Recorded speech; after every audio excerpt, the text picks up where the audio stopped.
नमस्कार, मैं हूं विशाल पांडे और आज हम बात करने जा रहे हैं भारतीय शिक्षा बोर्ड की हिंदी भाषा की पाठ्य पुस्तकों पर। इन पुस्तकों पर बातचीत करने के लिए हमारे साथ हैं भारतीय शिक्षा बोर्ड की हिंदी की वरिष्ठ शिक्षा अधिकारी डॉक्टर सोनी पांडे। बहुत बहुत स्वागत है डॉक्टर सोनी आपका। बहुत सारी बातें, बहुत सारे सवाल मेरे मन में हैं, मैं आपसे जानूंगा, लेकिन सबसे पहले मैं भारतीय शिक्षा बोर्ड के बारे में, उसके स्वरूप के बारे में अपने दर्शकों को आपसे बताना चाहता हूँ। धन्यवाद विशाल। भारतीय शिक्षा बोर्ड एक अखिल भारतीय शिक्षा बोर्ड है जो पूरे देश में एक नई शिक्षा क्रांति के लिए प्रतिबद्ध है और हमारी कोशिश है कि हम अपनी भारतीय ज्ञान परंपरा, भारत का जो गौरव बोध है, भारत का जो मूल स्वरूप है, उसकी तरफ अपने जो बच्चे हैं उनको ले जाएं और एक जो आत्म गौरव का बोध है, एक जो भारतीय सांस्कृतिक गौरव का बोध है, जो वास्तविक भारत है, जो दृश्य भारत है वो भी और जो अदृश्य भारत है वो भी, वो संपूर्ण जो भारत है वो हमारे विद्यार्थियों तक पहुँचे, हमारे बच्चों तक पहुँचे और एक ऐसे युवा पीढ़ी का निर्माण हो जो इस देश के सार्वभौमिक विकास में अपना महत्वपूर्ण योगदान दे सके। और निरंतर इस क्षेत्र में हमारा बोर्ड जो है अपनी नीतियों के तहत कार्य कर रहा है। और भाषा की और साहित्य की पुस्तकों में आप इसी नीतियों के तहत आगे बढ़ रहे होंगे। लेकिन मैं आपसे जानना चाहता हूँ, भारत में अनेक बोर्ड हैं जो अब तक चलते आए हैं। मैं अनेक बोर्ड का आपसे अगर जिक्र करूँ तो भारतीय शिक्षा बोर्ड कैसे भिन्न हो जाता है अन्य बोर्डों से, और कैसे फिर जो विद्यार्थी हैं या अभिभावक हैं ये भारतीय शिक्षा बोर्ड की तरफ रुख करेंगे? बिल्कुल, बहुत ही सुंदर सवाल है आपका विशाल। निस्संदेह एक नई चुनौती तो ये है ही कि जब बहुत सारे बोर्ड हैं, स्टेबल बोर्ड है, तो ऐसे में एक नए बोर्ड की आवश्यकता क्यों? किंतु उसी सवाल में ही मेरा जवाब है, यदि वो बोर्ड सफल होते, हमारे देश में एक बहुत ही अच्छी शिक्षण व्यवस्था कायम करने में वो सफल होते और एक बहुत ही शिक्षा का सकारात्मक पक्ष अगर सामने होता, तो एक नए बोर्ड की आवश्यकता ही नहीं होती।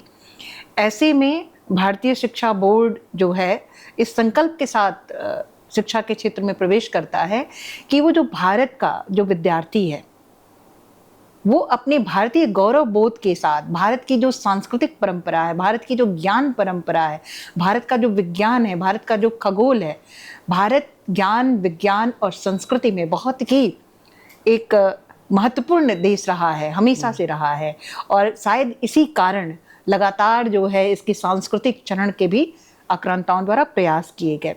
तो ये चीज़ जो मिसिंग थी, जो हमारी 21वीं सदी की जो आने वाली जो हमारी जो नए बच्चे आ रहे हैं इस देश में, जो नए विद्यार्थी आ रहे हैं, उनके अंदर किस तरह से एक सांस्कृतिक चेतना भरना, उनके अंदर एक नया मानस गढ़ना, एक आत्मविश्वास से भरा हुआ मानस बढ़ना, ये 21वीं सदी एक चुनौतियों का समय है। चारों तरफ जो है दूरसंचार के माध्यम से जिस तरह से विकृतियां ज़्यादा से ज़्यादा बढ़ रही हैं, ऐसे में एक बार फिर से हमें अपनी ज्ञान की जड़ों की तरफ लौटने की आवश्यकता है, जिसके प्रति हम प्रतिबद्ध हैं और भारतीय शिक्षा बोर्ड इसी स्वप्न को लेकर के आगे बढ़ता है। और यही हमारा जो है मूल उद्देश्य भी है कि भारत का जो विद्यार्थी है, भारत का जो बच्चा है, भारत का जो युवा है, वो एक ऐसे मानस के साथ उसका नवनिर्माण हो कि न केवल वो स्वयं का विकास करे बल्कि अपने देश, काल और समाज का भी विकास करे। मैं चुनौतियों पे आपसे बात करूंगा, लेकिन उसके पहले जानना चाहूँगा भारतीय शिक्षा बोर्ड में जो हिंदी भाषा की समिति का गठन है उसमें कौन कौन से लोग शामिल हैं? ये हमारे लिए बहुत ही सौभाग्य की बात है कि भारतीय शिक्षा बोर्ड की जो हिंदी की पाठ्य पुस्तकों का निर्माण हो रहा है, एक बहुत ही समृद्ध हमारे साथ जो है देश के जो सबसे अच्छे शिक्षक हैं, जो भाषा और साहित्य के जो मर्मज्ञ हैं, वो हमारी टीम से जुड़े हुए हैं। हमारी जो कमेटी है उसके अध्यक्ष जो हैं वो पद्मश्री डॉक्टर रामदर्श मिश्र जी हैं, जो दिल्ली विश्वविद्यालय में प्रोफेसर भी रहे हैं और साहित्य के क्षेत्र में शायद ही साहित्य का कोई भी ऐसा सम्मान पुरस्कार हो जो उन्हें ना मिला हो, और अभी पिछले ही वर्ष भारत सरकार ने उन्हें पद्मश्री से सम्मानित किया। इसके अलावा दिल्ली विश्वविद्यालय के पूर्व वीसी और आलोचक और वरिष्ठ पत्रकार सुधीर पचौरी जी हैं, वरिष्ठ लेखिका क्षमा शर्मा जी हैं, ओम निश्चल जी हैं, लक्ष्मी शंकर वाजपेयी जी हैं, कमलेश कमल जी हैं, ये हमारी एडवाइजरी कमेटी के लोग हैं, डॉक्टर स्मिता मिश्रा हैं, डॉक्टर अर्चना त्रिपाठी हैं, ये हमारी एडवाइजरी कमेटी के लोग हैं। इसके अलावा जो शिक्षा के क्षेत्र में अपना सर्वश्रेष्ठ योगदान दे रहे हैं वो शिक्षक हमसे जुड़े हुए हैं, जिनके साथ मिल करके जो है हम अपनी भाषा की पुस्तकों को समृद्ध करने के लिए सामग्री का चयन करते हैं, उसके जो अभ्यास कार्य का निर्माण करते हैं। इस तरह से एक बहुत ही समृद्ध जो हमारी समिति है भाषा की, उनके साथ आप देखेंगे जब हमारी पाठ्य पुस्तकों को तो आप पाएंगे कि कितनी जो है सजगता के साथ हमने इन पाठ्य पुस्तकों का निर्माण किया और कितनी समृद्ध जो है हमारी समिति है। तो ये भाषा की जब पुस्तकों का आप निर्माण करती हैं और 21वीं सदी की चुनौतियों की भी बात कर रही हैं, 2025 में इन पुस्तकों का गठन हो रहा है। एक लंबे समय तक ये साहित्य और भाषा विद्यार्थियों को पढ़ाई जाने वाली है और इसकी रेलेवेंसी, इसकी प्रासंगिकता कैसे बनी रहेगी, इसकी जो चुनौतियां हैं, इसके निर्माण की जो चुनौतियां हैं, उसके बारे में अगर कुछ साझा करना चाहें। निसंदेह चुनौतियां बहुत थीं। हम भाषा की पाठ्य पुस्तक में अमूमन यही देखते आते हैं कि कुछ गद्य कुछ पद्य की रचनाएं होती हैं, उन पर हम अभ्यास कार्य बना करके भाषा की पुस्तक को आगे बढ़ा देती हैं। लेकिन भारतीय शिक्षा बोर्ड की जो भाषा की पाठ्य पुस्तकें हैं, इनका निर्माण करना इतना आसान नहीं था, क्योंकि जो हमारे कार्यवाहक अध्यक्ष हैं डॉक्टर NP सिंह, उनका स्वप्न है कि जो भाषा की पुस्तकें, केवल हिंदी भाषा की नहीं, जो अंग्रेजी की पुस्तक है, जो हिंदी की पुस्तक है, जो संस्कृत की पुस्तक है, वो केवल भाषा की पुस्तक ना हो, केवल संस्कृत की ना हो, केवल अंग्रेजी की ना हो, केवल हिंदी की ना हो, वो भारतीय साहित्य की पुस्तकें हों। तो सबसे पहले तो मैं बताऊं कि जो हमारी पाठ्य पुस्तकें हैं उसमें निसंदेह हम हिंदी साहित्य के जो सर्वश्रेष्ठ रचनाकार हैं उनकी रचनाओं को हमने शामिल किया है। इसके अलावा हमने जो जनजातीय समुदाय के का जो आदिवासी और जनजातीय समाज का जो साहित्य है हम उसको लेके आए हैं। हम भारतीय भाषाओं का जो सर्वश्रेष्ठ साहित्य है, यदि मध्यकाल में जो है उत्तर में इधर आप कबीर और तुलसी को पढ़ेंगे तो हम तिरुवल्लुवर को भी पढ़ेंगे, हम बसवन्ना को भी पढ़ेंगे, हम अक्का महादेवी को भी पढ़ेंगे। इस तरह से हमारी पाठ्य पुस्तकों में आप पाएंगे कि कक्षा 1 से लेकर 8वीं तक की पाठ्य पुस्तकों में आपको पूरे भारत का जो है प्रतिनिधित्व मिलेगा। ये केवल हिंदी की पाठ्य पुस्तकें अवश्य हैं, लेकिन ये पूरी भारतीय भाषा के साहित्य की पुस्तकें हैं। हम अनिवार्य तौर पे एक जो है भारतीय भाषा का अनुवाद अवश्य शामिल कर रहे हैं। हम अपनी पाठ्य पुस्तकों में जो है एक आदिवासी और जनजातीय महानायक की जीवनी अवश्य दे रहे हैं, जो सभ्यता के पन्नों से, जो आधुनिक हमारा समाज है, जिसके मानस पे कहीं भी ये देश मुट्ठी भर लोगों से आज़ाद नहीं हुआ। ये देश जो है मुट्ठी भर लोगों के माध्यम से विकास उसका नहीं हुआ। इसके विकास में, इसके निर्माण में उनका भी उतना ही योगदान है जो दृश्य में है और जो अदृश्य में है। तो जो अदृश्य में थे, जिसको कि बार बार हमारे चेयरमैन साहब कहते हैं कि एक अदृश्य भारत भी है जो अभी हम सभ्यता की जो उजाले हैं उनसे बहुत दूर हैं। तो हम उन जनजातीय भाषाओं का साहित्य, आदिवासी भाषाओं का साहित्य, भारत की तमाम भाषाओं का साहित्य जो है उसका अनुवाद कराते हैं और उस अनुवाद को हमने अपनी पाठ्य पुस्तकों में शामिल किया है। उनका जो सर्वश्रेष्ठ साहित्य है। इसके अलावा आप देखेंगे कि हिंदी की ही पाठ्य पुस्तकों में कक्षा 1 से लेकर के 8वीं तक बहुभाषिकता पर हमने विशेष तौर पे काम किया है।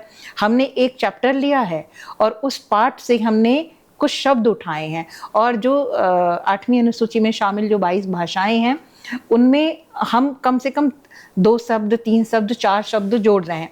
इस तरह 8वीं तक भारतीय शिक्षा बोर्ड का बच्चा जो पढ़ेगा वो अपने देश की 22 भाषाओं के इतने शब्द सीख जाएगा कि वो खुद भी अगर उन क्षेत्रों में जाए तो उसको वाक्य निर्माण करने में बहुत दिक्कतें नहीं आएंगी। लेकिन हमने 7वीं तक क्रमशः शब्द सिखाए। 8वीं से हम 3 भाषाओं का एक हमने शोध कराया, एक कमेटी गठित की और इस पर हमारी जो है प्रयास थी हमारी कि हमारा कितने वाक्य जो होते हैं हम अपनी दिनचर्या में प्रयोग करते हैं। तो 60 वाक्य हमने ऐसे पाए जिनमें हमारा पूरा जीवन बीत जाता है। उन 60 चयनित वाक्यों का हमने विभिन्न भाषाओं में अनुवाद कराया और अपनी पाठ्य पुस्तकों में 8वीं से 3 भाषाओं के वो 60 वाक्य अनिवार्य तौर पे दे रहे हैं, जिसके लिए मार्किंग होगी। प्रत्येक बच्चे को उसमें जो है क्वालिफाई करना जो है अनिवार्य होगा। इस तरह से कम 8वीं से 12वीं तक का जो बच्चा हमारे बोर्ड से पढ़ के निकलेगा, अपने देश की 3-4 भाषाओं में बात करने का स्किल तो वो डेवलप कर ही लेगा। तो ये हमारे नवाचार हैं। इस तरह की जब बातें आप कर रही थी और कुछ नवाचारों की बात जो राष्ट्रीय शिक्षा नीति भी कहती है, लेकिन जब मैं आपकी पाठ्य पुस्तकें देख रहा था तो उसका नाम स्वरा और अक्षरा, इस तरह के नाम चुनने में किस तरह से ये नाम आपके चुने गए और क्यों चुने गए, उसके बारे में बताइए। बहुत ही विशाल, बहुत ही लोकतांत्रिक ढंग से हमारे बोर्ड में प्रत्येक कार्य होता है। फौरी तौर पे हम कोई निर्णय नहीं लेते। जाहिर सी बात है कि हमारी एक बहुत ही हमारी समृद्ध समिति है, तो बहुत सारे नाम हमने जो है हमारी सूची में था कि हम इन पाठ्य पुस्तकों को रखें, लेकिन अंतिम जो सर्वसम्मति से जो निर्णय लिया गया उसमें प्राथमिक कक्षाएं जो हैं आपकी 1 से 5वीं तक की अक्षरा हैं, जिनका नाम आप देख सकते हैं। ये अक्षरा 1 से 5वीं तक की पाठ्य पुस्तक जो है अक्षरा है। फिर आप देखेंगे कि 7वीं से लेके 8वीं तक की स्वरा है। ऐसे ही आप देखेंगे कि 9वीं से 12वीं तक की अन्वेषा है, जो शीघ्र आप लोगों के बीच में आएगी। ये सारे नाम जो है जो ज्ञान और विद्या के अधिष्ठात्री देवी सरस्वती हैं, उनके नाम के पर्यायवाचियां हैं। तो चूंकि ज्ञानार्जन बच्चा करेगा, ज्ञान अर्जित करेगा, तो इसको केंद्र में रखते हुए इस विचार को हमने अपनी पाठ्य पुस्तकों के नाम जो है स्वरा, अक्षरा और अन्वेषा रखा। पुस्तकों के बारे में आपने बहुत सुंदर बात कही। मैं आपसे जानना चाहता हूँ सोनी जी, आप जैसा कि आपने शुरुआत में भी कहा कि भारतीय शिक्षा बोर्ड जो है वो भारत सरकार द्वारा इसका गठन किया गया है और भारत सरकार द्वारा राष्ट्रीय शिक्षा नीति और राष्ट्रीय पाठ्य चर्चा रूपरेखा भी हमारे सामने आई है। उसका अनुपालन आप जब पाठ्यक्रम समिति बना रही हैं, जब आप पाठ्यक्रम निर्माण कर रही हैं, तो कैसे उसका पालन कर पाती हैं, या कैसे हो रहा है भारतीय शिक्षा बोर्ड में इसका पालन? राष्ट्रीय शिक्षा नीति और राष्ट्रीय पाठ्यचर्या की रूपरेखा, ये इसका 100% अनुपालन हमारी पाठ्य पुस्तकों में होता है। जो शिक्षण अधिगम प्रक्रिया है, जो शिक्षण जो पद्धति है, जो सिखाने की, बच्चों को सीखने सिखाने की जो लर्निंग प्रोसेस है, जो शिक्षण शास्त्र है उसका अनुपालन, जो सतत विकास प्रक्रिया है उसका अनुपालन, SDG गोल, इन सबको आप देखेंगे कि कहीं पर भी हमारी किताबें जो हैं इनको छोड़ती नहीं हैं। इनका पूरा का पूरा अनुपालन हम अपनी पाठ्य पुस्तकों में करते हैं। हर जगह आप पाएंगे, अगर आप उठाएंगे तो हमारी पाठ्य पुस्तक, तो आप देखेंगे कि जितने भी दिशा निर्देश हैं, चाहे वो सांस्कृतिक चेतना की बात हो, चाहे वो बहुभाषिकता की बात हो, चाहे बच्चे के सीखने सिखाने की प्रक्रिया की बात हो, बच्चे के जो लोकतांत्रिक मूल्यों का विकास है, जो आर्थिक चेतना है उसकी, जो उसकी सामाजिक चेतना है, जो उसकी सांस्कृतिक चेतना है, जो बहुभाषिकता की चेतना है, जो समतामूलक समाज की स्थापना की बातें हैं, उन सब का अनुपालन आप देखेंगे कि हमारी पाठ्य पुस्तकों में निरंतर हो रहा है। तो भारतीय शिक्षा बोर्ड की जो पाठ्य पुस्तकें हैं वो NEP 2020 और NCF 2022 का 100% जो है अनुपालन।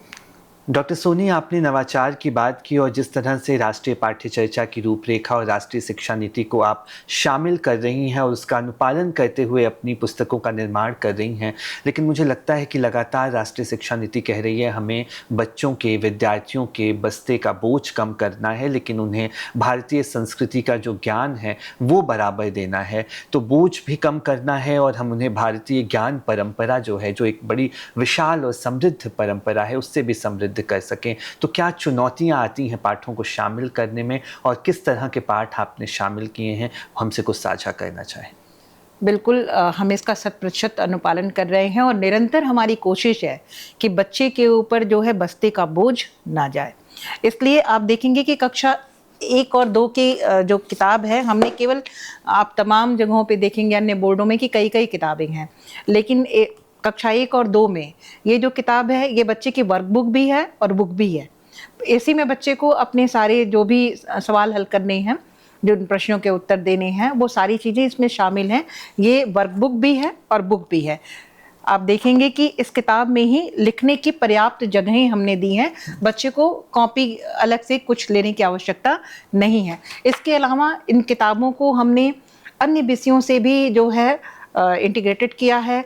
संगीत, कला और खेल अनिवार्य तौर से छोटे बच्चों की कक्षाओं में कुछ ऐसी ऐसी एक्टिविटीज़ हमने दी है, ऐसी ऐसी क्रियाकलाप हमने दिए हैं सृजनात्मक कौशल के अंतर्गत, जिससे बच्चे जो है रुचिपूर्ण ढंग से प्रसन्नतापूर्वक जो इन पाठ्य पुस्तकों का जो है अध्ययन करेंगे और अपने सीखने का जो लक्ष्य है उसको प्राप्त करेंगे। आप देखेंगे कि केवल कक्षा 1 की पाठ्य जो पुस्तक है उसमें जो हमने जो पाठ शामिल किए हैं, उन पाठों में मैं आपको अनुक्रम दिखाती हूँ इसका कि किस तरह हमने पाठ इसमें चयनित किए हैं। सबसे अनिवार्य तौर पे सभी जो है पाठ्यपुस्तक की जो सभी पाठ हैं उनमें हमने ये ध्यान रखा है कि एक प्रार्थना बच्चे के लिए, क्योंकि बच्चा जब बहुत ही आध्यात्मिक ढंग से सुबह सुबह खुशनुमा कुछ गा करके जब अपनी कक्षा का आरंभ करता है तो उसका मन जो है प्रसन्न होता है। तो हर किताब में 1 से 8वीं तक एक राष्ट्र वंदना या एक प्रार्थना हमने शामिल की है। इसके अलावा जो छोटे बच्चों के जो पाठ्यपुस्तक है उसमें हमने चित्र शिक्षण को शामिल किया है। आप देखेंगे कि आइए विद्यालय चले, ये एक गतिविधि है, एक पूरी इन चित्रों के माध्यम से ही जो हमारा बच्चा है वो केवल देख करके, क्योंकि छोटा बच्चा जो है देख के भी बहुत कुछ सीखता है, तो इसमें हमने दिखाया है कि किस तरह से उसके सुबह से पूरे दिन की जो इसकी दिनचर्या चलेगी। तो चित्र कथाओं के माध्यम से चित्र कथाओं के माध्यम से उसको जीवन के जो अनिवार्य मूल्य हैं उनका, हमारे सारे जो पाठ है विशाल मूल्य बोध पे आधारित है। जीवन मूल्यों का जब तक बच्चा अनुकरण नहीं करेगा, बच्चे का जो एक सुंदर जो गठन है, एक जो उसके उदात्त मानस का जो निर्माण है वो संभव नहीं है।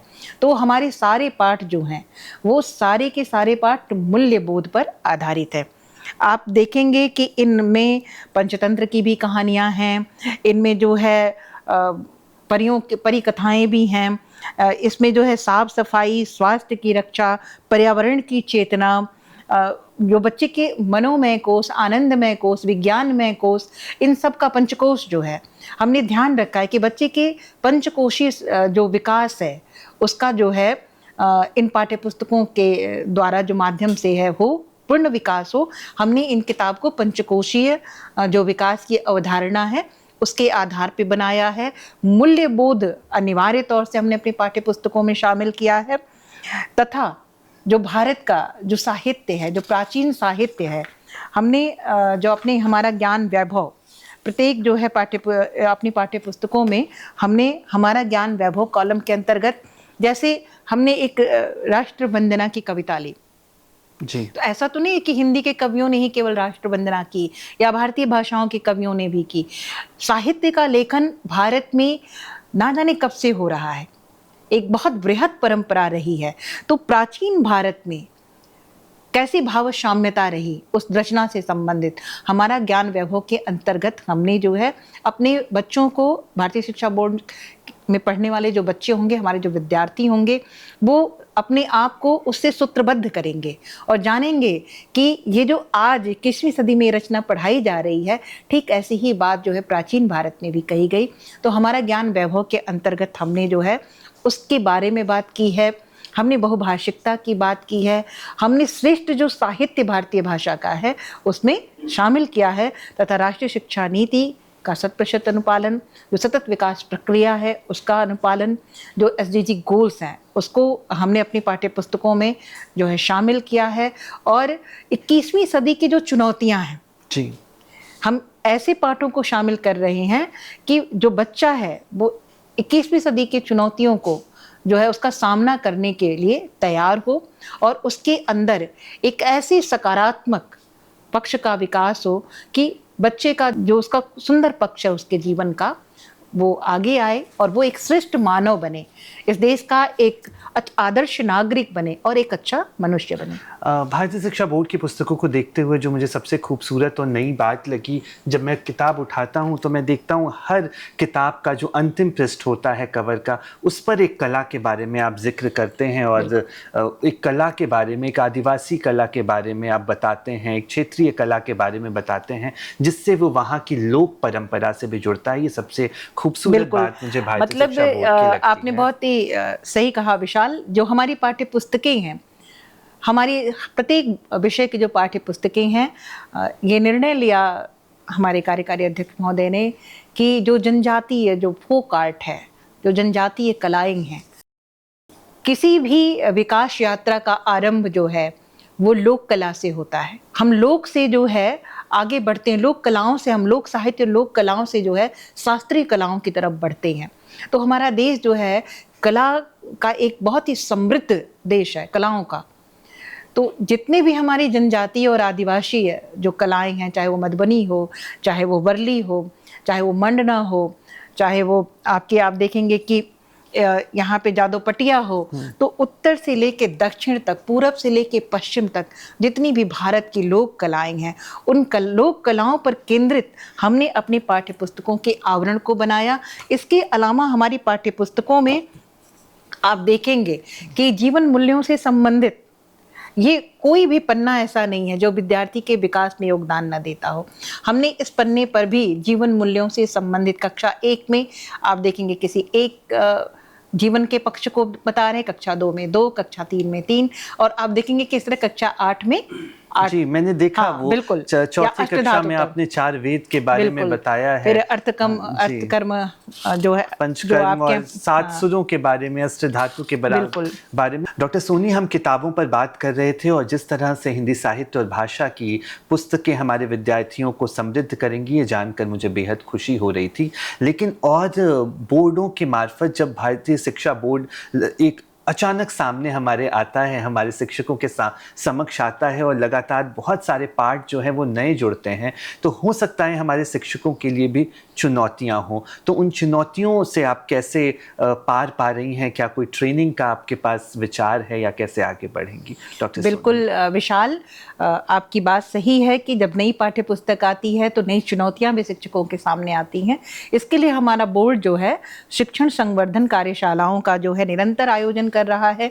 हम अपनी भाषा के हमारे जो बेहतरीन जो प्रशिक्षक हैं, उनके माध्यम से हम अपनी पाठ्य पुस्तकों को से अपने शिक्षकों को जो है परिचित करा रहे हैं कि उनका शिक्षण कार्य कैसे किया जाए। इसके अलावा हम शिक्षक संदर्शिकाओं का भी निर्माण कर रहे हैं और हम विद्यालयों को निरंतर भेज रहे हैं शिक्षक संदर्शिकाएं। निरंतर हम जो है शिक्षण संवर्धन कार्यशालाएं कर रहे हैं और लगातार हम अपने शिक्षकों से के साथ संवाद में हैं कि बेहतर से बेहतर ढंग से जो हम विषय वस्तु दे रहे हैं, जो पाठ्य वस्तु दे रहे हैं, उनका शिक्षण कार्य जो है शिक्षक विद्यालयों में कर सकें। बहुत बहुत धन्यवाद डॉक्टर सोनी, हमारे साथ जुड़ने के लिए और ढेर सारी बातें भारतीय शिक्षा बोर्ड के बारे में बताने के लिए, राष्ट्रीय शिक्षा नीति किस तरह से अनुपालन करते हुए अब भारतीय शिक्षा बोर्ड आगे बढ़ रहा है उसके बारे में बताने के लिए बहुत बहुत धन्यवाद। धन्यवाद विशाल। आज हमारे साथ बातचीत के लिए जुड़ी थी भारतीय शिक्षा बोर्ड के हिंदी की वरिष्ठ शिक्षा अधिकारी डॉक्टर सोनी पांडे जी, जो हमें बता रही थी भाषा और साहित्य की पुस्तकों का निर्माण भारतीय शिक्षा बोर्ड में किस तरह से किया जा रहा है। राष्ट्रीय शिक्षा नीति को ध्यान में रखते हुए हम भाषा और साहित्य के माध्यम से हम विद्यार्थियों को लगातार समृद्ध करने का काम कर रहे हैं। भारतीय शिक्षा बोर्ड से जुड़ी अन्य जानकारियों के लिए आप हमसे जुड़ सकते हैं हमारी वेबसाइट के माध्यम से। आप सभी का धन्यवाद।